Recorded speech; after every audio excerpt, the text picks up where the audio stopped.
सबसे पहले अगर हम बात करें फंक्शंस चैप्टर की, उसमें फंक्शंस होते क्या है बेसिकली, तो फंक्शन होते हैं special type of relations from a set A to a set B.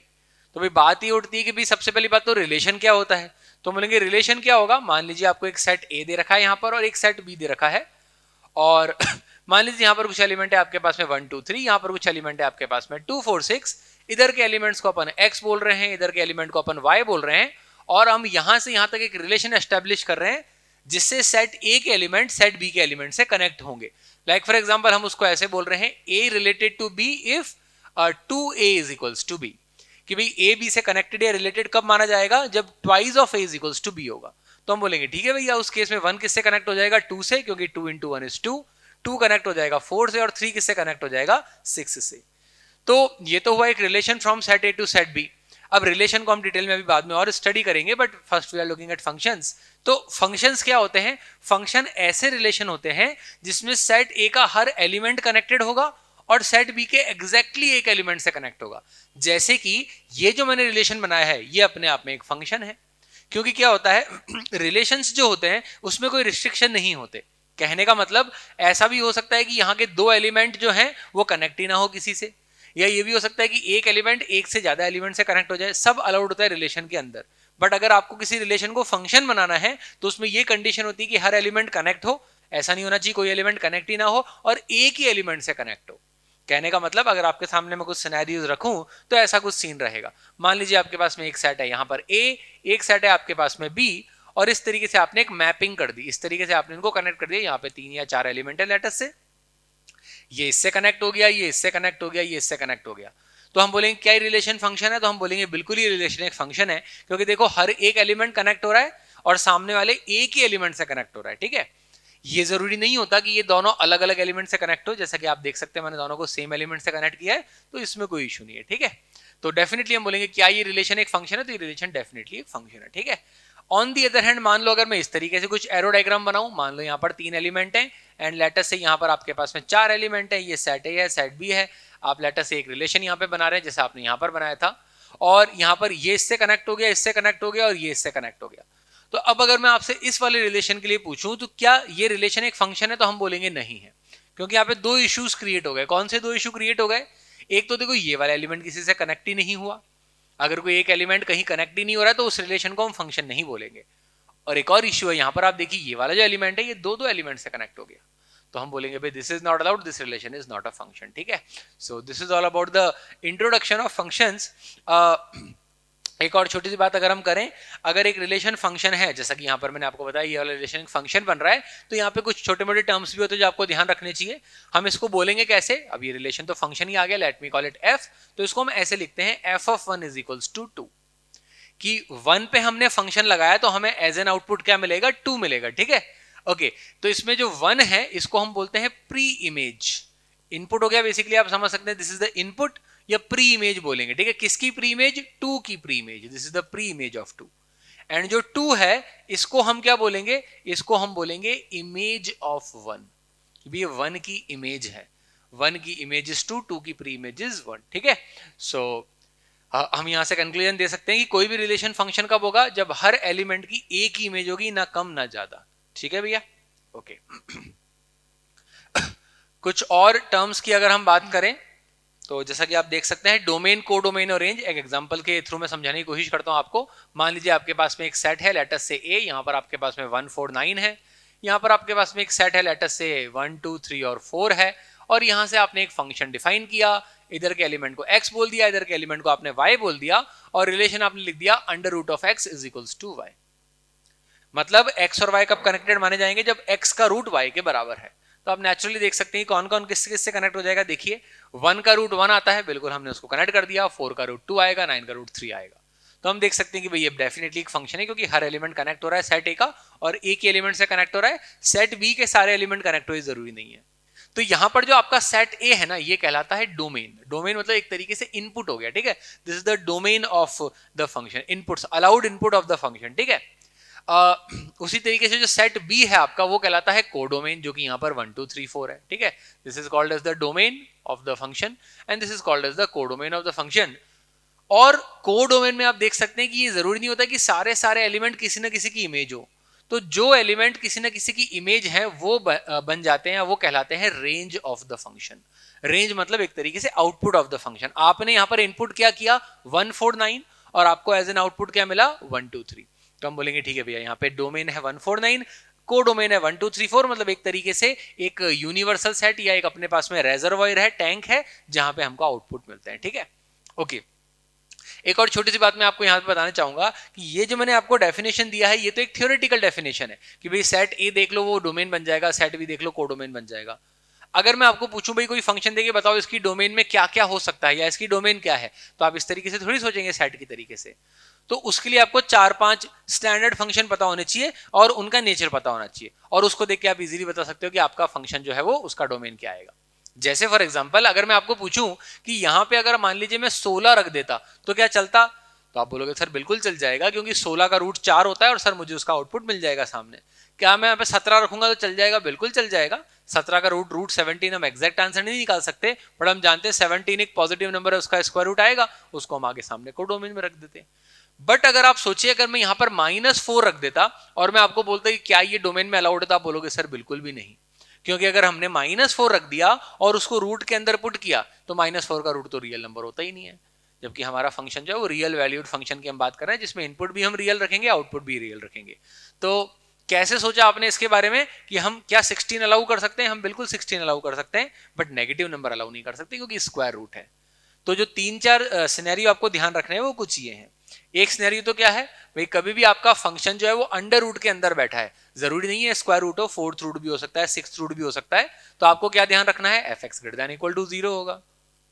Then secondly मान लीजिए आपका फंक्शन डिनोमिनेटर में बैठा है, तो नेचुरल सी बात है उसको पॉजिटिव आई एम सॉरी उसको जीरो नहीं होने देना है हमको, कुछ भी हो सकता है बस वो जीरो नहीं होगा। अच्छा, अगर ऑड पावर्ड है मतलब ऑड रूट है, 3rd रूट है, 5th रूट है, तो वहां पे एफ एक्स का पॉजिटिव होना जरूरी नहीं है, जीरो होना जरूरी नहीं, कुछ भी हो सकता है वो, मतलब ग्रेटर देन इक्वल टू 0 भी चलेगा, लेस देन 0 भी चलेगा, क्यूब रूट में सब चलता है। ठीक है, एंड सिमिलरली अगर हम बात करें लॉग फंक्शन की, लॉग ऑफ एफ एक्स है, लेटर से बेस में जी एक्स है, तो आप यहाँ पे बोलेंगे सर 3 बातों का ध्यान रखेंगे लॉग के लिए कि सर एफ एक्स पॉजिटिव हो, जी एक्स पॉजिटिव हो और जी एक्स का वैल्यू 1 ना हो। आप समझ रहे हैं? तो ये 3 स्टैंडर्ड फंक्शंस हैं जिनको आपको ध्यान रखना ही है, square root function, reciprocal function और लॉग फंक्शन। लॉग के बारे में फिर से बता देता हूं, ये पॉजिटिव होना चाहिए, पॉजिटिव होना चाहिए, इसका वैल्यू 1 नहीं होना चाहिए। अब ऐसे तो बहुत सारे सिनेरियो आपके सामने आ सकते हैं, जैसे कि tan फंक्शन है, उसकी डोमेन में ऑड π/2 नहीं होता। एनसीआर परम्यूटेशन कॉम्बिनेशन के चैप्टर में हम यूज करते हैं, तो एनसीआर में n और r जो है वो इंटीजर्स होने चाहिए और नेचुरल नंबर्स होने चाहिए, n नेचुरल नंबर होना चाहिए, r होल नंबर होना चाहिए। तो जैसे जैसे क्वेश्चन में आता जाएगा हम उसको डील करते जाएंगे। ठीक है, so there is no point in memorising all kinds of function. ये 2-3 जो स्टैंडर्ड है उसको जरूर आप ध्यान रखें। क्वेश्चन अपन इस पे लेते हैं। जैसे कि अभी देखिए आपको दे रखा है y is equal to under root sine X, function की डोमेन भी पता करनी है और रेंज भी पता करनी है, मतलब इनपुट भी पता करना है, x की क्या वैल्यू हम रख सकते हैं जिससे हमारा आंसर रियल आए, और वो रियल आंसर क्या क्या आएंगे उसका सेट भी हमको पता करना है। तो सबसे पहली बात तो अभी हमने बात करी स्क्वायर रूट के अंदर अगर कोई भी फंक्शन होता है तो उसमें हमको क्या ध्यान रखना होता है कि वो क्वांटिटी पॉजिटिव होनी चाहिए, sine X has to be greater than equal to 0। And हम सब जानते हैं अगर sine X greater than equal to 0 है तो वो कब कब होता है, वो होगा फर्स्ट क्वाड्रेंट के अंदर या सेकंड क्वाड्रेंट के अंदर। तो हम आंसर लिख देंगे भैया एक्स का वैल्यू कहां से कहां तक होना चाहिए, 0 से लेके पाए, और फिर ऑब्वियसली बात है 0 से पाए तो एक साइकिल है, फिर आगे भी आप आ सकते हैं 2 पाई से 3 पाई, 4 पाई से 5 पाई। तो इस आंसर को जनरलाइज करने के लिए हम क्या करेंगे 2n पाई ऐड कर देंगे, आपका आंसर आ जाएगा 2n पाई से लेके 2n पाई प्लस पाई, मतलब 2n प्लस 1 पाई। और आगे हम लिख देंगे भैया एक्चुअली हमारा आंसर क्या आएगा, ऐसे खूब सारे सेट आएंगे 0 से पाई, n को 0 रखने पे, फिर 2 पाई से 3 पाई, 4 पाई से 5 पाई, उन सभी का यूनियन आपका आंसर आएगा। तो आप इस आंसर को प्रॉपर तरीके से ऐसे लिख देंगे, आप यहाँ पे यूनियन का सिंबल लगा दीजिए, just give me a second, it would be something like this, x belongs to, और यहां पर आप यूनियन का सिंबल लगा देंगे और नीचे लिख देंगे n belongs to इंटीजर। तो पढ़ने वाला समझ जाएगा अच्छा ऐसे सारे ही हमको इंटरवल्स का यूनियन लेना है जिसमें फर्स्ट और सेकंड क्वाड्रेंट कवर हो रहा है। ठीक है, तो भैया देखो ये तो हो गई अपने फंक्शन की डोमेन। अब अपन आते हैं फंक्शन की रेंज हम कैसे निकालेंगे। तो रेंज निकालना बड़ा आसान सा है, साइन एक्स की रेंज तो आप लोगों को पता ही है, साइन एक्स की रेंज -1 से 1 होती है, बट क्योंकि क्वेश्चन में हम एक्स को 0 से पाई ही ले रहे हैं तो हम रेंज का बोलेंगे भैया साइन एक्स कहां से कहां तक वेरी करेगा इस क्वेश्चन में 0 to 1। 0 to 1 ही आएगा, क्योंकि नेगेटिव तो हम होने नहीं देंगे उसको, है ना, 0 हो सकता है 1 हो सकता है। और ऑब्वियसली बात है, अगर कोई चीज रूट ऑफ साइन एक्स है, कोई चीज अगर 0 से 1 जा रही है तो उसका रूट कहां से कहां तक जाएगा, रूट 0 से रूट 1, जो खैर कोई फर्क पड़ा नहीं, वो 0 से 1 ही आ गया, ठीक है। सो हम बोलेंगे what is the domain of the function, domain ये निकल के आ गई, and what is the range of the function 0 to 1, ठीक है। रेंज निकालने के और भी स्टाइलिश तरीके होते हैं, वो अपन आगे के क्वेश्चंस में देखते हैं, ठीक है। इट डिपेंड्स क्वेश्चन कैसा है, अकॉर्डिंग हम अपने रेंज का अप्रोच डिसाइड करते हैं। इस क्वेश्चन को देखिए, आपको ये फंक्शन दे रखा है x प्लस 1/2x-1, आपको बोलते हैं डोमेन निकालिए इसकी। ऑब्वियसली बात है, अभी हमने बात करी, फंक्शन दिखने में कितना भी टिपिकल हो, डोमेन का क्वेश्चन जनरली आसान ही होगा, क्योंकि आपको स्ट्रक्चर ऑफ द प्रॉब्लम से कोई मतलब नहीं है। आपको ये सोचने की जरूरत नहीं सर ऊपर x प्लस 1 है, नीचे 2x-1 है। आप तो अपने आपको 3 बुलेट पॉइंट, 3 हाईलाइटेड पॉइंट याद दिला दीजिए कि रूट के अंदर की चीज पॉजिटिव, डिनोमिनेटर में 0 नहीं होना चाहिए, लॉग में पॉजिटिव। तो यहाँ पे आप देख सकते हैं सिर्फ एक ही सिनेरियो है जो हमको डील करना है, हमको ध्यान रखना है, वो है कि भी नीचे की चीज 0 नहीं होनी चाहिए। इसके अलावा कुछ भी रखो चल जाएगा, आप x का वैल्यू 4 रखिए, 7 रखिए, कुछ भी रखो चलेगा। ऊपर तो कुछ भी आ जाए, कोई इशू ही नहीं, 0 आ जाए, पॉजिटिव आ जाए, नेगेटिव आ जाए। नीचे भी कोई इशू नहीं है, नेगेटिव आ जाए, पॉजिटिव आ जाए, बस 0 नहीं आना चाहिए। तो हम बोलेंगे इस क्वेश्चन में क्या ध्यान रखना है, 2x-1 का वैल्यू 0 नहीं रखना है। तो अपन बोलेंगे भाई x should not be half. तो इसका फाइनल आंसर हम कैसे लिख देंगे, हम इसका आंसर लिख देंगे what is the domain of the function, domain of the function is x belongs to real number का सेट। सारे रियल नंबर आप ले सकते हो, बस क्या आपको नहीं लेना है, you do not have to include half, ठीक है।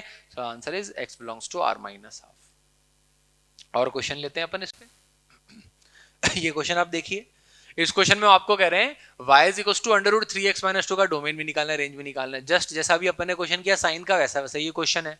तो मेरे ख्याल से डोमेन में तो आपको कोई इशू आएगा ही नहीं, आप सीधे ही देख सकते हैं कि भी 3x-2 कैसा होना चाहिए, ग्रेटर देन इक्वल टू 0, ठीक है।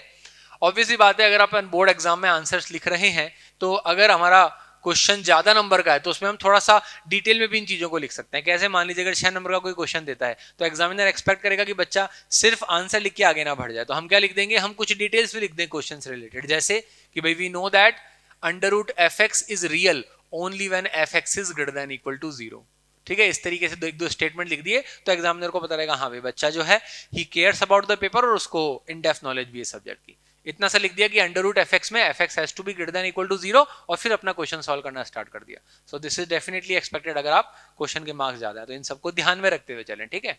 खैर अपन अब यहाँ पे देखें तो अपने पास में 3x greater than equal to 2 निकल कर आ रहा है, तो x greater than equal to 2/3 निकल के आ रहा है। मतलब ये फंक्शन कब रियल रहेगा, कब रियल आंसर देगा, जब x का वैल्यू 2/3 से ज्यादा निकल के आएगा, ठीक है। उससे कम अगर आप रखेंगे, मान लीजिए आप 0 रख देंगे x की जगह, तो यहाँ पे -2 आ जाएगा, रूट में माइनस नहीं चलता। तो हम डोमेन क्या बताएंगे यहाँ से कि भाई x का वैल्यू 2/3 से लेकर और इंफिनिटी तक होना चाहिए, ठीक है। This is the domain of the problem. तो पहला पार्ट हुआ प्रॉब्लम का। अब अपन बात करते कि इसकी रेंज क्या निकल के आएगी, तो रेंज निकालना तो बहुत ही सिंपल है। वो इसलिए है क्योंकि अब देखो, क्योंकि हम x को 2/3 से इंफिनिटी रख रहे हैं, तो ये तो गारंटी हो गई कि 3x-2 greater than equal to 0 निकल कर आएगा, है ना। x 2/3 से बड़ा है तो 3x 2 से इंफिनिटी है, 3x अगर 2 से बड़ा है 2 से इंफिनिटी, तो 3x-2 0 से इंफिनिटी है।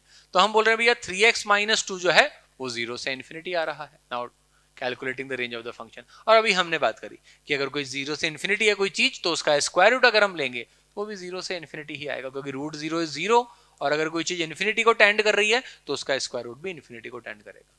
Fair enough, so that is all there is to it, ठीक है।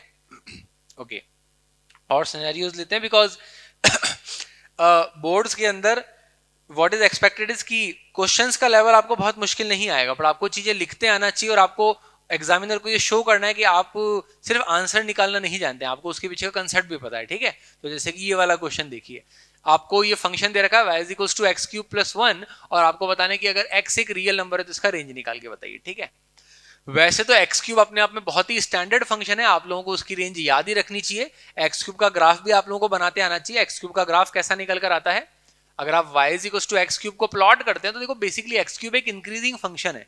आप x को बढ़ाते जाओगे तो x³ की वैल्यू बढ़ती चली जाएगी। सोचिए आप x को 1 रखो, 2 रखो, 3 रखो, तो x³ 1, 8 और 27 आता जाएगा। तो ऐसा कुछ ग्राफ निकल के आ जाता है x³ का। देखिए this is the graph of x³, ये x वर्सेस x³ हमने प्लॉट कर दिया। मतलब अगर अपन इसकी ग्राफ से रेंज निकालें तो माइनस इन्फिनिटी से इन्फिनिट आएगी। देखिए माइनस इन्फिनिटी को टेंड कर रहा है ये, और ऊपर कहां तक जा रहा है ये, प्लस इन्फिनिटी तक। So the range of the function is minus infinity से इन्फिनिटी। और ऑब्वियस सी बात है, अगर कोई चीज माइनस इन्फिनिटी से इन्फिनिटी तक जा रही है, उसमें आप वन ऐड भी कर देंगे तो भी वो माइनस इन्फिनिटी से इन्फिनिटी वेरी करेगी, वन मैटर नहीं करेगा इन्फिनिटी के केस में, ठीक है। सो ये तो एक तरीका हो गया इस क्वेश्चन को बनाने का, बिल्कुल ठीक है। बट डेफिनेटली ग्राफ को यूज करने के बजाय हम एक और तरीके से इस क्वेश्चन को बनाना चाहेंगे, क्योंकि उसमें अपने आप में एक अप्रोच भी छिपी हुई है कि कैसे किसी फंक्शन की हम रेंज निकाल सकते हैं अगर डायरेक्टली नहीं दिख रहा। तो जैसे पिछले एक दो क्वेश्चन में तो हमने डायरेक्टली देख लिया कि भाई देखो साइन एक्स यहां से आए तो उसका रूट यहां से आए। अगर वो काम ना करे तो हम एक और तरीके से रेंज निकाल सकते हैं, यहाँ पे देखते हैं। ये तरीका बेसिकली होता है इनवर्स मेथड। इनवर्स मेथड में हम क्या करेंगे, बाद में हम चैप्टर के एंड में इनवर्स फंक्शन भी पढ़ेंगे, रिवाइज करेंगे अभी। बट इनवर्स मेथड क्या होता है कि आपको y x के फॉर्म में दे रखा होता है ना, तो वहां से डोमेन निकालना आसान होता है। जैसे अगर मैं आपको बोलता हूं y रूट x है, तो आप सीधे बता दोगे सर यहाँ पे x का value greater than equal to 0 होना चाहिए, सही है। बट अगर मैं आपको रेंज पूछता हूं इस फंक्शन की कि रेंज क्या निकल के आएगी, तो आप x को y के फॉर्म में लिख दीजिए, मतलब आप इसको स्क्वायर करके ऐसे लिख दीजिए। अब अगर मैं आपको पूछूं कि भाई यहां पर जो आपका एक्सप्रेशन है स्क्वायर करके लिख दिया x को y के फॉर्म में, उसमें y की वैल्यू क्या क्या हो सकती है ताकि x रियल निकल के आए, तो अकॉर्डिंगली आप ये डिसाइड कर सकते हो कि भाई आपके पास में क्या क्या वैल्यूज निकल के आएंगी। कहने का मतलब ये है कि जब y as a function of x लिखा होता है तो x पे कमेंट करना आसान होता है, x as a function of y लिखा हुआ है तो आपके ऊपर आपके पास y पे कमेंट करना आसान रहेगा, ठीक है।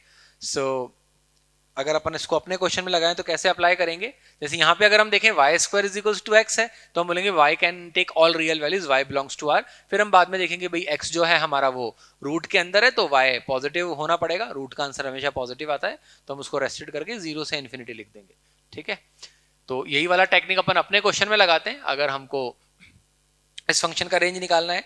तो जैसा कि आप देख सकते हैं अगर इस क्वेश्चन में हमको डोमेन पूछते तो मैं फटाफट बता देता कि भाई डोमेन क्या निकल के आएगी, x बिलोंग्स टू r।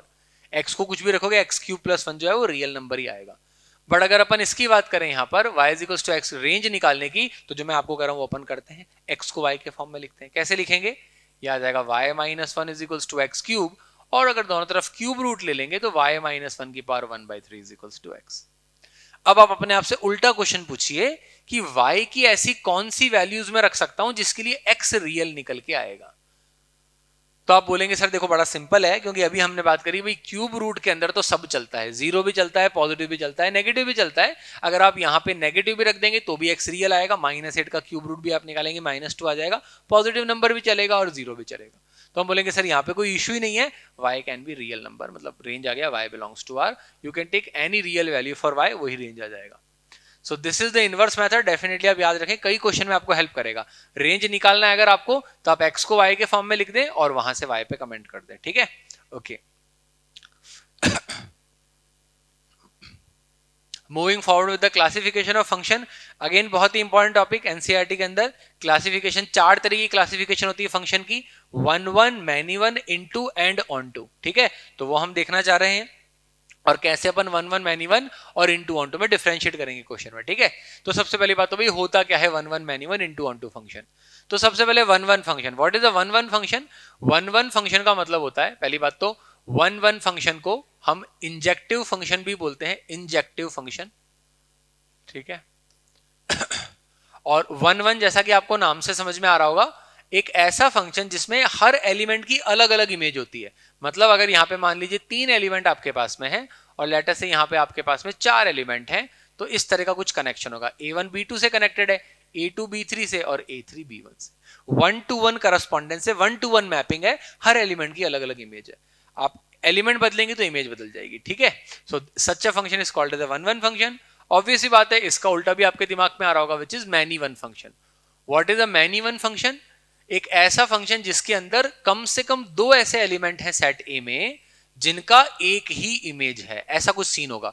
यहाँ पे A1 A2 A3 है, यहाँ पे B1 B2 B3 है और ये दोनों एक ही से कनेक्टेड है, और फिर हो सकता है किसी और से कनेक्टेड हो, उससे कोई मतलब नहीं है। तो आप देखो ये मैनी टू 1 हो गया, many elements are linked to 1 element, तो ये मैनी 1 फंक्शन हो गया, ठीक है। ठीक है भाई, थ्योरेटिकली समझना तो ये बड़ा ही आसान हो गया। अब कोई बोलेगा सर हम चेक कैसे करेंगे कि फंक्शन 1 1 है कि मैनी 1 है। तो इसको चेक करने के अपने पास में 2 तरीके होंगे बेसिकली। एक तरीका होता है कि हम ग्राफ बना ले फंक्शन का। अगर हमको फंक्शन का ग्राफ पता है तो बहुत ही अच्छी बात है, उसमें कोई इश्यू ही नहीं है। या फिर दूसरा तरीका होता है मैनी वन अज्यूम करके, ठीक है। क्या तरीका रहेगा मैनी वन अज्यूम करके? आपको कभी भी कोई बोले पता करो कि ये फंक्शन वन वन है कि मैनी वन है, या प्रूव करो वन वन है, प्रूव करो मैनी वन है, तो आप मान ले कि वो फंक्शन मैनी वन है।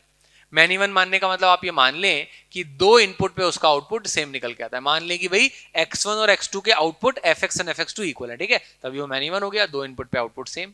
तो इस केस में हम बोलेंगे कि भाई इसको सॉल्व करेंगे हम, जो इक्वेशन आएगी, अगर सिर्फ x1 इक्वल टू x2 ही निकल कर आया, हमने माना तो fx1 इक्वल टू fx2 और हमारे पास में निकल के आया x1 इक्वल टू x2, तो हम बोलेंगे तो वन वन फंक्शन हो गया। क्यों वन वन फंक्शन हो गया? हमने दो इनपुट पे आउटपुट सेम माना, पर आपका जो आउटपुट है, आई एम सॉरी, जो इनपुट है वही सेम निकल के आ गए। मतलब ये पॉसिबल ही नहीं कि दो इनपुट के आउटपुट सेम हो, हम कोशिश भी कर रहे हैं तो इनपुट ही सेम आ जा रहे हैं। तो हम बोलेंगे इस सिचुएशन में तो ये फंक्शन कैसा निकल के आ गया? वन वन फंक्शन निकल के आ गया, ठीक है। ऑन दी अदर हैंड, मान लीजिए आपके पास में x1 इक्वल टू x2 आता है और दूसरी पॉसिबिलिटी भी आती है, अदर पॉसिबिलिटीज ऑल्सो कम, तो उस केस में हम बोलेंगे फंक्शन मैनी वन है। इसको कैसे अपन क्वेश्चन में अप्लाई करेंगे अभी एग्जांपल की हेल्प से देखते हैं हम, ठीक है। लाइक फॉर एग्जांपल ऐसा कुछ सिनेरियो देखिए आप। मान लीजिए मैं आपको बोलता हूं कि भाई इस फंक्शन को चेक करके बताइए, फंक्शन है आपके पास में y is equal fx is equals to X square, ठीक है।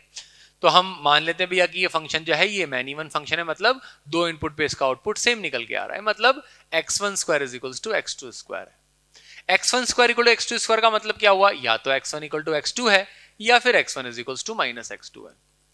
अब आप देखिए इससे हमको पता क्या पड़ा, इस कैलकुलेशन से हमारे सामने इंफॉर्मेशन क्या निकल के आई?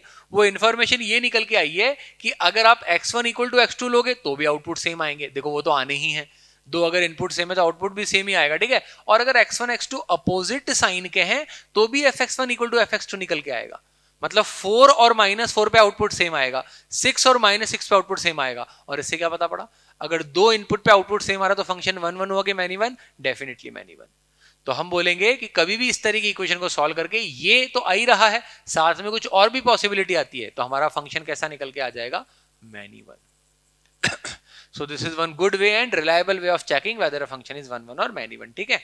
ओके, दूसरी बात अगर हम करें, मान लो यहां पर एक्स स्क्वायर की जगह एक्स क्यूब होता, तो एक्स क्यूब में क्या बोलते हैं हम? x1 cube is equals to x2 cube है, तो x1 cube equal to x2 cube कब होता है? सिर्फ x1 इक्वल टू x2 पे। दो नंबर का क्यूब तभी बराबर होगा जब नंबर बराबर होंगे, रियल नंबर अगर है तो, क्योंकि वहां पे प्लस माइनस का वहां पे काम नहीं चलेगा, ठीक है। अगर मैं आपको बोलता हूँ a cube equal to b cube, तो आप बोलोगे सर तभी होगा जब a इक्वल टू b है। तो fx equal to x cube में सिर्फ और सिर्फ ये पॉसिबिलिटी हमारे पास में आता, और अगर सिर्फ यही पॉसिबिलिटी आ रहा है तो हम डेफिनेटली बोलेंगे कि x क्यूब फंक्शन कैसा हो जाएगा? वन वन, ठीक है। इस चीज को हम ग्राफ से भी वैसे देख सकते हैं, जैसा कि मैं आपको बता रहा हूं। अगर आपको मैं ग्राफ बना के देता हूं, मैं आपको पूछता हूं बताओ ये फंक्शन वन वन फंक्शन का ग्राफ है कि मैनी वन फंक्शन का ग्राफ है, इस तरीके से मान लीजिए कोई सिनेरियो है, मान लीजिए मैं आपको ऐसा एक फंक्शन देता हूं, तो आप कैसे चेक करेंगे फंक्शन वन वन है कि मैनी वन है? एक हॉरिजॉन्टल लाइन खींच के। कैसे? देखिए, मान लीजिए मैं इस ग्राफ में कहीं पर भी हॉरिजॉन्टल लाइन खींचता हूं, तो आप इजीली देख सकते हैं कोई भी हॉरिजॉन्टल लाइन आपके ग्राफ को एक ही बार काट सकती है मैक्सिमम, ना ज्यादा बार काटेगी, और ये तो हर बार एक जगह काट ही रही है, कभी कभी ऐसे भी ग्राफ आते हैं एक बार भी ना काटे, ठीक है। तो अगर एक ही बार काट रही है, इससे हम क्या कंक्लूड करेंगे कि ये फंक्शन वन वन है। क्यों? क्योंकि आप देखो कोई भी आप इनपुट ले रहे हैं तो आपको उसके करस्पॉन्डिंग एक ही आउटपुट मिल रहा है।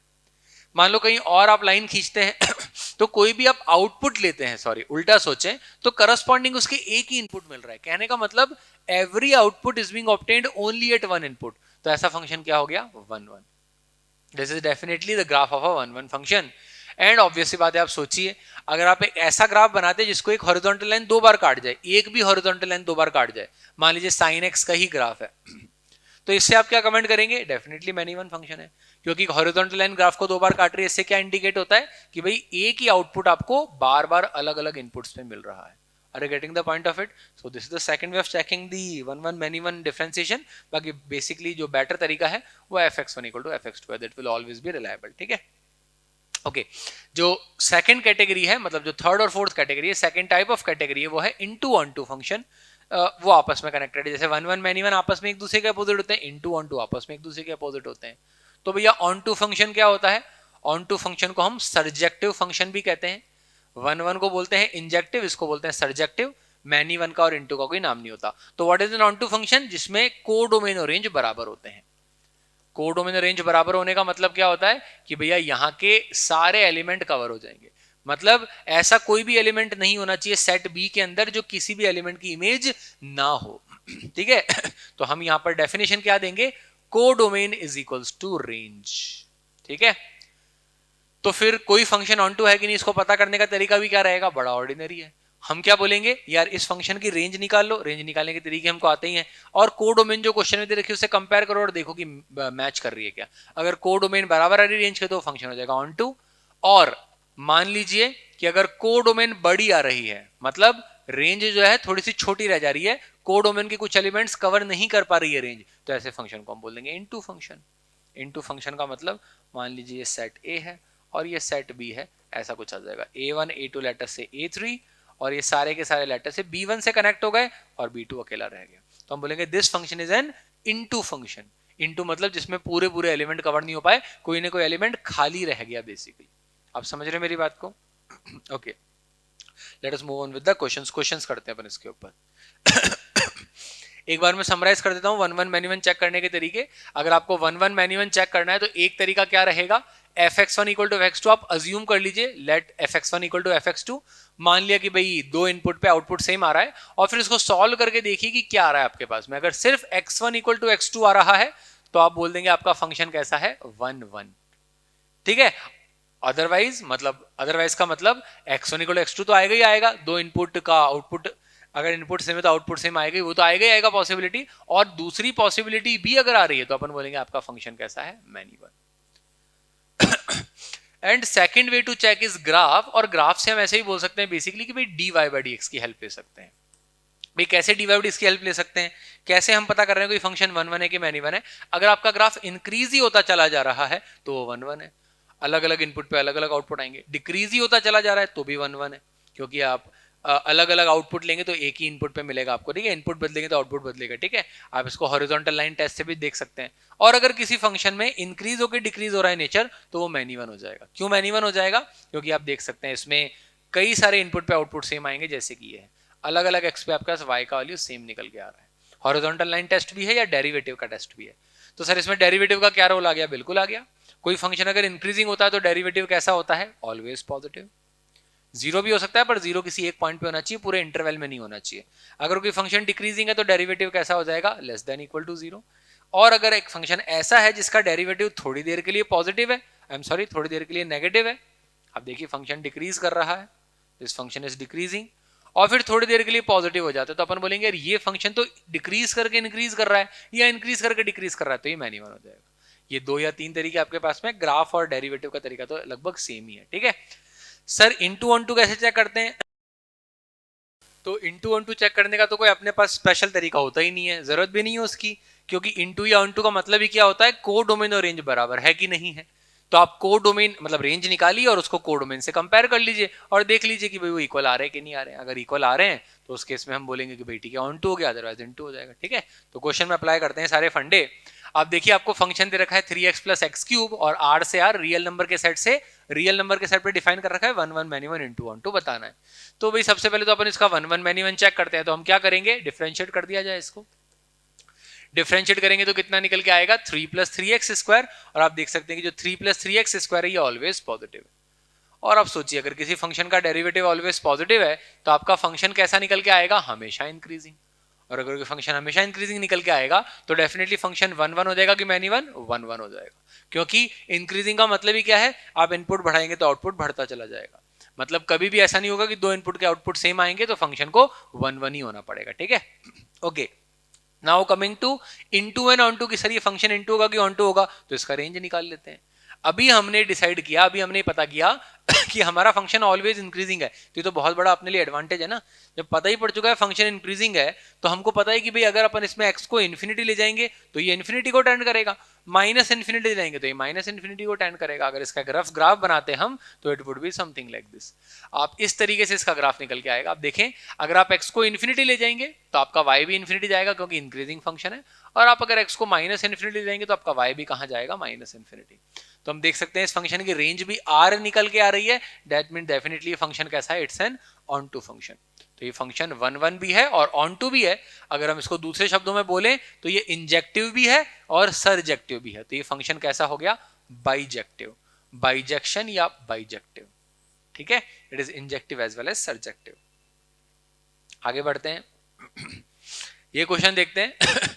इस क्वेश्चन में आपको क्या करें, रियल नंबर्स के सेट पे डिफाइंड ये फंक्शन है y is equal to 3x minus 4/5। हमको बताना है फंक्शन 1 1 मैनी 1 है या इनटू ऑन टू है। 1 1 मैनी 1 में से कौन सा है, इनटू ऑन टू में से कौन सा है। ये आपको समझना जरूरी कि कोई भी फंक्शन 1 1 या मैनी 1 में से एक कैटेगरी में तो आएगा ही आएगा, इनटू या ऑन टू की एक कैटेगरी में से भी आएगा ही आएगा, ठीक है ना। ओके, आपस में इनका कोई कनेक्शन नहीं है 1 1 मैनी 1 का इनटू ऑन टू से। मतलब कोई फंक्शन 1 1 है तो इनटू होगा या ऑन टू दोनों हो सकता है, अगर कोई फंक्शन मैनी 1 है तो इनटू या होगा ऑन टू दोनों हो सकता है, ठीक है। ओके, तो इसमें मैं डिफरेंशिएट करके नहीं बताना चाहूंगा, मैं चाहूंगा fx1 इक्वल टू fx2 के अप्रोच भी लगाएं। तो let us go for that.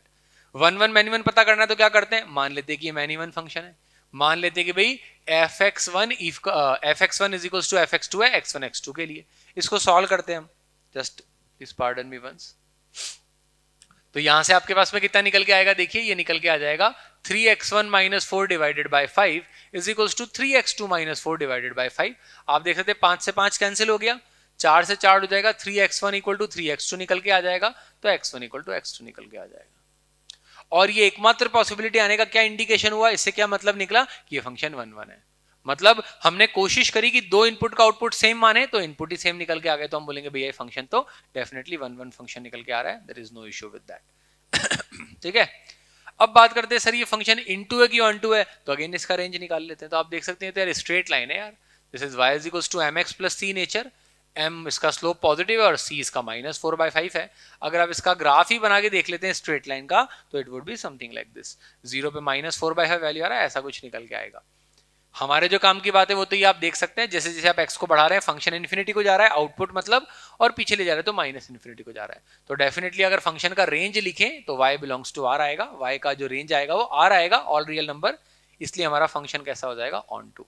तो अगेन ये फंक्शन 1 1 भी है और ऑन टू भी है, ये भी एक बाइजेक्टिव फंक्शन है, बाइजेक्शन है, ठीक है। ओके,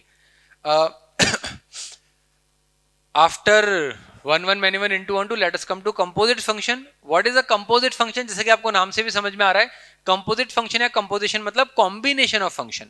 अब combination बनाना कैसे उसको अपन देखते हैं।